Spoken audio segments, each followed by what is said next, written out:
الف اللہ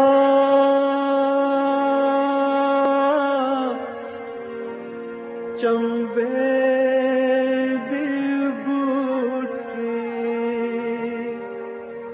میرے من وچ مرشد لائی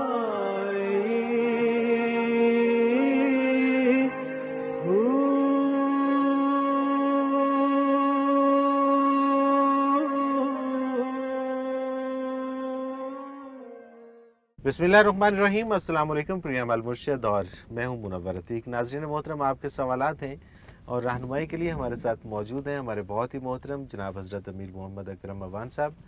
آپ سلسلہ نقشبندی اویسیہ کے شیخ ہیں، مترجم قرآن ہیں، مفکر قرآن ہیں، شاعر ہیں، ادیب ہیں، بہت سے حوالے ہیں آپ کے تعارف کے۔ حضرت جی بہت شکریہ آپ نے وقت دیا۔ حضرت جی پہلا سوال پروگرام میں شامل کرتے ہیں وقار لاہور سے۔ یہ کہتے ہیں اگر کسی سے معافی مانگ لی جائے اور وہ سب کے سامنے معاف بھی کر دے مگر پھر بھی ناراضگی دل میں رکھے تو اس کے ساتھ کیسا اخلاق اور کیسا رویہ رکھنا چاہیے؟ الحمدللہ رب العالمین والصلاة والسلام علی حبیبہ محمد وآلہ وصحبہ اجمعین۔ اعوذ باللہ من الشیطان الرجیم، بسم اللہ الرحمن الرحیم۔ آپ نے معافی مانگ لی، اگلے نے معاف بھی کر دیا، اللہ اسے قبول فرمائے۔ ٹھیک ہے۔ اب آپ اس کے ساتھ حسن سلوک کریں، اس کا احترام کریں اور اچھا سلوک رکھیں۔ آپ اس بات کے مکلف نہیں ہیں کہ اس کے دل میں کیا ہے، وہ جانے، وہ اس کا پروردگار جانے۔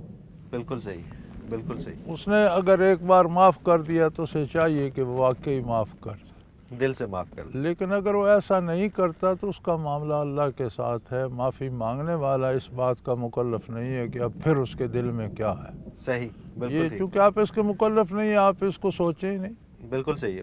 آپ اپنا رویہ جو آپ کی جو خطا تھی آپ نے ریئلائز کیا، آپ نے اس کی معافی مانگ لی، اس نے معاف کر معاف دیا، کر دیا، بات ختم ہو آپ کلیئر ہے۔ گئی۔ اب وہ اگلے کی ثواب دید ہے، آپ وہ دل کے مکلف نہیں نہیں ہے۔ بالکل ٹھیک۔ ریاض علی ہیں لاہور سے، ان کا بڑا ایک انٹرسٹنگ سوال ہے جی۔ یہ کہتے ہیں حضرت جی میرا سوال یہ ہے کہ جب سب کچھ فنا ہی ہونا تھا تو سب کچھ بنانے کی ضرورت کیا تھی؟ گزارش یہ ہے کہ ہم ایسے سوال اس وقت کرتے ہیں جب ہمیں عظمت الہی کا ادراک نہیں ہوتا۔ ٹھیک ہے۔ وہ مالک ہے کائنات کا، چاہے بنا دے چاہے فنا کر دے۔ بالکل ٹھیک۔ اگر وہ ساری کائنات فنا کر دے تو کسی پر کوئی ظلم نہیں ہوگا، کیونکہ اس میں کسی کا کوئی حصہ ہی نہیں ہے۔ اس نے خود بنائی، وہ خود تباہ کر۔ صحیح۔ آپ اس سے پوچھنے کے مجاز نہیں ہیں، who are you to ask کہ کیوں بنائی، کیوں توڑ دی۔ اللہ اکبر۔ ایک بندہ اپنی ایک کوٹھی بناتا ہے، کروڑ روپیہ لگاتا ہے، دوسرے دن بلڈوزر لگا کے صاف کر دے۔ who are you to ask؟ کوئی بھی نہیں پوچھ سکتا، اس کی اپنی مرضی، بنا لی، گرا دی۔ تو وہ مالک ہے، اس نے بنا دی، فنا کر دے تو کوئی پوچھ نہیں سکتا۔ لیکن بات ایسی نہیں ہے، یہ سب کچھ فنا نہیں ہوگا، کچھ فنا ہوگا اور جو جس کے لیے بنایا گیا وہ ہمیشہ باقی رہے گا۔ بالکل ٹھیک ہے۔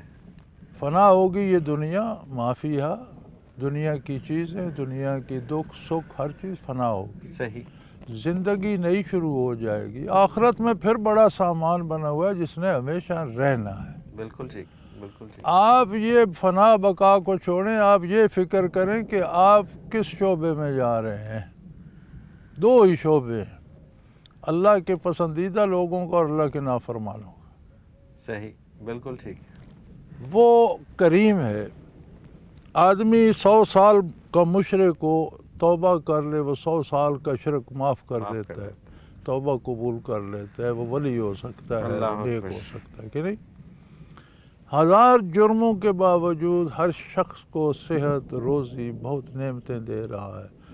10 کھرب سیل ہیں ایک وجود میں، وہ ایک ایک سیل کو پال رہا ہے۔ بالکل صحیح۔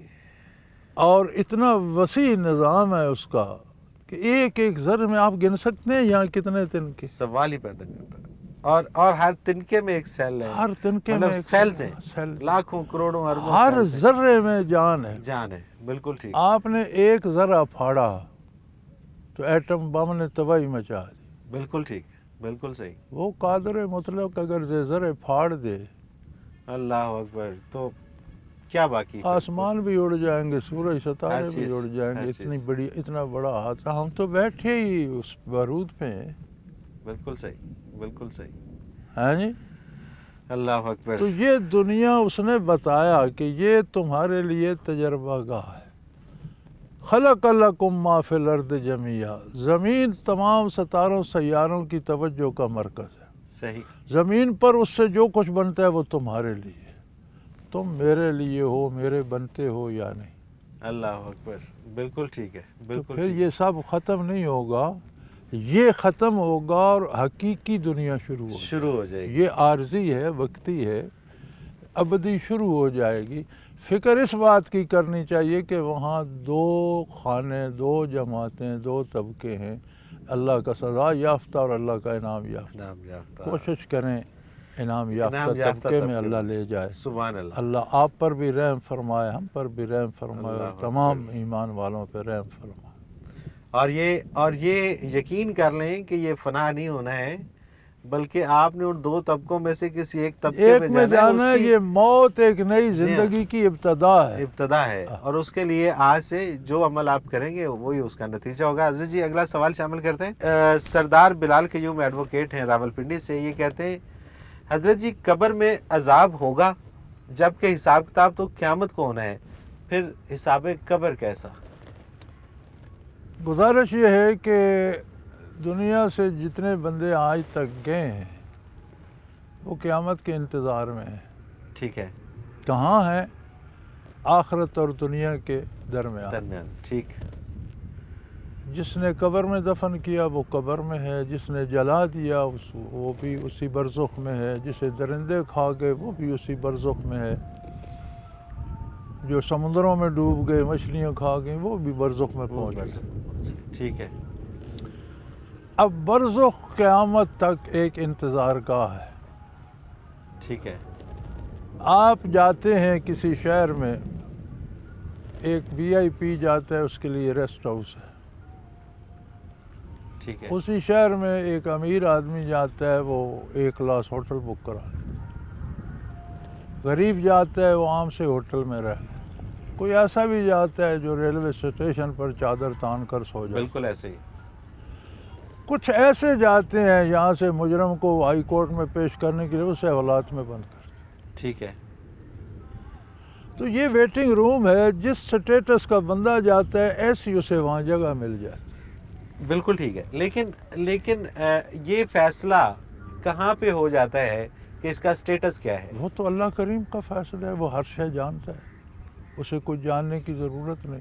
پھر بھی جب برزخ میں داخل ہوتا ہے تو اتمام حجت کے لیے فرشتوں سے کہتا ہے اس لیے پوچھ لو اچھا، تمہارا اللہ کون تھا، ماں ربوں کا، کس نے تمہیں پیدا کیا، کس نے تمہیں پالا، کس نے تمہیں کون تھا، مطلب ایک چھوٹا سا امتحان وہیں پہ ہو جاتا ہے۔ من نبیوں کا، تمہارا نبی کون تھا، ماں ٹھیک ہے۔ دینو، تم کس دین پر موت آئی تمہاری۔ صحیح، صحیح، تو یہ پڑتال اس کے داخل ہوتی ہی ہو جاتی ہے اور پتہ چل جاتا ہے۔ اب اگر وہ مجرم ہے تو جس درجے کا مجرم ہے اس درجے کی حوالات ہے، اسے عذاب قبر کہتے ہیں۔ بالکل ٹھیک بات ہے، بالکل ٹھیک۔ وہ لوگ بھی ہیں جو قبروں میں شہنشاہوں کی زندگی گزار رہے ہیں۔ اور پھر دیکھیے یہ تو ایک بڑا بنیادی سا فرق ہے کہ اللہ تعالیٰ تو ہر ایک چیز جانتا ہے، اسے پوچھنے کی ضرورت نہیں، بلکہ تو قرآن کریم میں اکثر آتا ہے کہ تمہیں تمہارے جرموں کو بتایا جائے گا، جو تمہیں بھی یاد نہیں ہوگی، جو تمہیں بھی یاد نہیں ہے۔ بالکل صحیح بات۔ تو بات یہ ہے کہ اب جو ویٹنگ